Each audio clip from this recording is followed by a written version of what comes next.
So I got to Turkey and I had 8 hours to burn, and I was like, yo, I want to drink coffee from an ornate cup in the middle of a Turkish bazaar and have somebody take a picture of me looking away so I can post on Instagram with an arrogant quote. So I did it. Well, I attempted to. Here's how I got scammed in Turkey. I had 8 hours to burn on this layover on my way to Ghana. I arrived at 6 a.m., but daylight in Turkey starts at 8 a.m. So for 2 hours, I was in duty free spraying all the cologne samples. As soon as daylight came, I went to the tour desk and they said $150. And that's for a tour van and private driver to take you to Istanbul and back. So I said, bet. They dispatched the driver and I was on my way. The driver didn't understand any English, even when I spoke English louder. So I pulled out Google Translate and communicated to him how excited I am to go to the bazaar. And then he told me in Google Translate that we can't go to the bazaar today. He claimed I only had 5 hours till my next flight, and I'd need to be back at the airport in 3 hours. And it takes an hour to get into Istanbul without traffic. At this time, we were still in the airport garage, so I told him, hey, don't move. Just take me back into the airport. My return trip from Ghana is coming through Turkey anyway, and I'll have another 8-hour layover, so I'll just go to the bazaar then. I already paid, so just postpone my payment to then.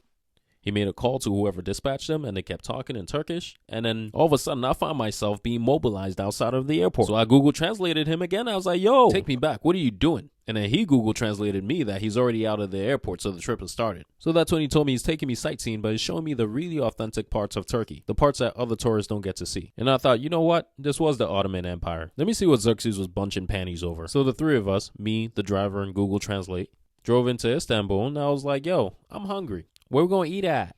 Got any cheese I can eat? Rest in peace, Antoine. He said, nah, but he has a friend who owns an authentic Turkish restaurant, so let's go check it out. And as he's driving, he gets an alert that there's an earthquake. It was a small one. I didn't feel anything. Then I realized this is probably what African politicians feel like when they drive through their countries. When you're being driven in a luxury SUV, you don't actually feel the potholes and poverty shaking around you. So the driver stops on his bridge and tells me to get out because somebody's coming to take the car. And they're going to park it in a special place so that we can go to the restaurant. I was like, okay, let me grab my wallet. We stand on the bridge for a minute and somebody comes and takes the car. And he goes, follow me. The restaurant is under the bridge. And I thought, yo, this is sketchier than R. Kelly coaching girls high school basketball. Not gonna lie. The ambiance felt kidnappy, but I'm not a kid. Can't be now. So I proceeded to my possible adult abduction. And to my surprise, the restaurants were under the bridge. The scenery was actually pretty lit.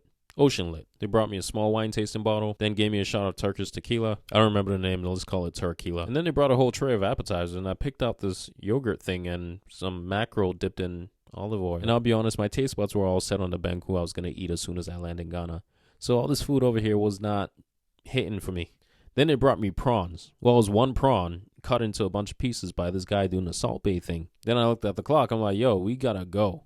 I barely ate the food. Then I asked for the check and they brought me a letter. The bill said 16555, then the decimal point. So at that point, my accent changed and I started having a headache in my stomach. So then I converted the bill and it came out to $680. And that's when everything became clear and I froze like That's So Raven. That's when my ancestors started explaining to me.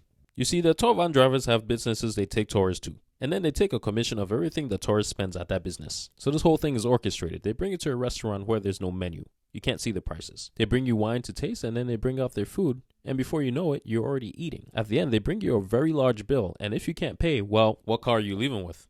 The one they took away and put in a special place? The driver seems innocent, but he's part of it too. If you can't pay the bill, he's not driving you back to the airport. And he's going to pretend, hey, I don't have the keys because somebody else took the car. Remember? In my situation, in a hurry to get out the car, I left my passport in my book bag that's still in the car. I need to get out of this area. I need to get back into the car. I need to get my bag. I need to get my passports, and I need to get out of Turkey. So I had to play it the smartest way possible. Being in banking for more than a decade, I know that in this situation, you use your credit card, not your debit card.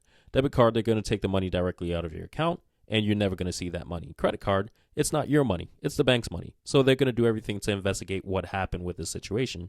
So pay with your credit card. Once you're safe, dispute the transaction. So I did what I had to do to maintain control of the situation. Because I'm a random black guy who doesn't speak the language in some random country. If something happened to me and they made me swim with the fishes, even the fishes wouldn't find me. And immediately after I paid, Salt Bay's brother, Prawn Boy, came over to me and asked me what I do for work. I told him I'm a mortgage guy. And he was probably thinking in his head, an African guy comes to Turkey, pays $680 for prawns. Fraud! After I paid, they give the keys back to the driver and somebody leads us to where the car is. My passport, my book bag, everything's there. So I told the driver, yo, just take me back to the airport. And Mans was fuming, bro. And I had to keep calm and keep my eye on the prize. And the prize was the airport. And this is where he decides he wants to show me a few mosques before we leave. I'm like, all right, yo. Because at this point, only Allah could get me out of this situation. So he stopped the car somewhere and he tells me his friend who speaks English is going to take me to the mosque. I make sure I have my passport with me and his friend takes me to go see the mosque.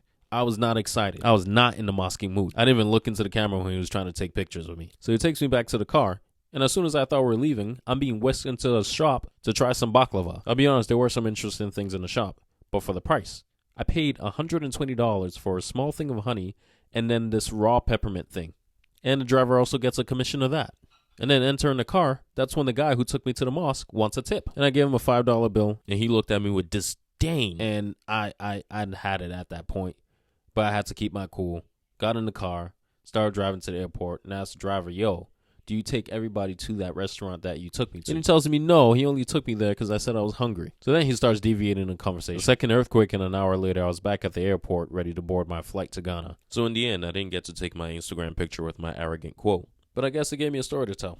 And it only cost me almost $1,000 in under 5 hours to experience it. Now looking back, I realized how dangerous that whole situation was. I don't even know how I stayed calm through that whole thing.